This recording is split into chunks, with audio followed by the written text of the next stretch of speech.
देश दुनिया के वीडियोस देखने के लिए सब्सक्राइब करें जी सलाम।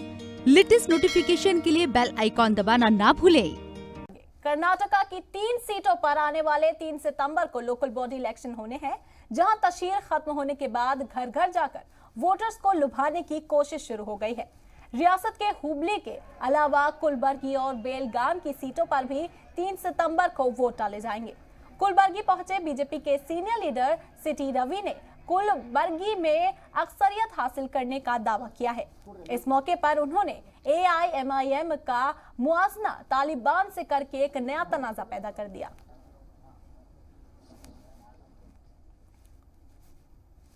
इस मामले में हमसे तफसीली बातचीत करने के लिए हमारे नुमाइंदा शाहिद काजी जुड़ गए हैं।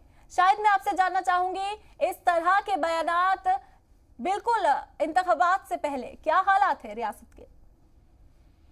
जी देखिए, इस वक्त कर्नाटक की ये जो इंतखाबात हैं ये काफी अहमियत रखते हैं, क्योंकि 3 बहुत ही अहम हलकों में ये इंतखाबात होने जा रहे हैं। कलबुर्गी, हुबली, धारवाड़, जुड़वा शहर और बेलगाम, ये 3 जो कॉरपोरेशन है यहाँ इसके इंतखाबात हैं। ये इंतखाबात चूंकि नए CM बनने के बाद ये कहीं ना कहीं हुकूमत के लिए अब चैलेंज का मसला है, एक नाक का सवाल है, क्योंकि अब इंतखाबात, तीनों भी इंतखाबात का जीतना बहुत ही जरूरी है।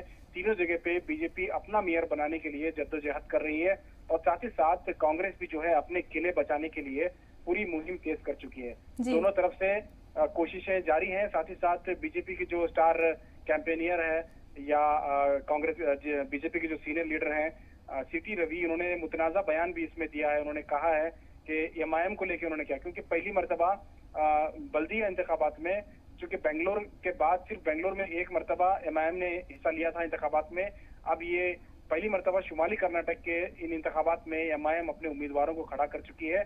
और हालिया दिनों में असदुद्दीन ओवैसी के दौरे हुए हैं। उन्होंने प्रेस कॉन्फ्रेंस के दौरान कई बातों को जो है सामने रखा है। उन्होंने बीजेपी के साथ साथ कांग्रेस को भी आड़े हाथों लिया है। इसी का जवाब देते हुए, इसी पर जो है तंज कसते हुए सिटी रवि का मुतनाज़ा बयान सामने आया है। सिटी रवि ने कहा है कि MIM जो है तालिबान की सोच रखने वाली पार्टी है, MIM और तालिबान में कोई फर्क नहीं है। इस पर जो है कहीं ना कहीं सियासत हो रही है, इस तरह के इश्यूज को इस्तेमाल किया जा रहा है मुतनाज़ा बयान देने में। सिटी रवि ये पहली मर्तबा नहीं है, इससे पहले भी कई बार मुतनाज़ा बयान शाहिद, हमने देखा कि सभी सियासी पार्टियां जोर शोर से अपनी चुनावी तशहीर में जुटी हुई थी, लेकिन अब तशहीर खत्म हो चुकी है, तो इसके बाद क्या माहौल है रियासत का? जी देखिए, अब जो गेंद है वो अवाम के हाथों में है, अवाम के पाले में है। अब अवाम किसके तरफ मुतवज्जा होती है, किसके तरफ अट्रैक्ट होती है, ये देखना होगा। 3 तारीख को वोट डाले जाएंगे। अब तमाम तरह की जो गतिविधियां हैं वो रुक चुकी हैं, कैंपेनिंग की खास करके। अब देखना होगा कि आने वाले दिनों में, यानी कि 3 तारीख की सुबह से ये वोटिंग होगी तीनों जगह पर।